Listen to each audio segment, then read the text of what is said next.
কিয়ামতের ময়দানে একটি সওয়ালের জন্য মানুষ যখন যখন করবে, যখন থাকবে কিয়ামে আফিরুন নারুমিন আহলিহি, আল্লাহ তাআলা বললেন সেদিন একজন মানুষ তার ভাইয়ের কাছে যাবে।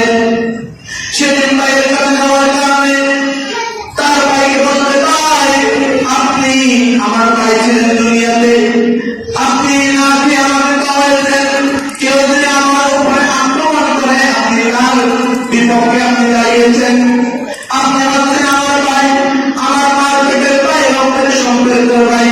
ভাই আজকে দুনিয়াতে শুধুমাত্র একটি সওয়াবের জন্য আমি জান্নাতে যেতে পারতেছিলাম, আপনি আমাকে একটি মাত্র সওয়াব দিয়ে আমাকে সাহায্য করুন, আমি জান্নাতে চলে যাই। সেদিন ভাই আপনি বলবেন, আমি পারবো না, আমি একটু সওয়াব দিতে পারবো না, আমি তোমাকে চিনি না। কি বলবে? আমি তোমাকে চিনি না। অথচ একজন মানুষ তার ভাইয়ের জন্য কতই না কিছু করে, কিন্তু কিয়ামতের ময়দানে কেউ কাউকে চিনবে না, একটি মাত্র সওয়াব কেউ কাউকে দিবে না। ঠিক কিনা?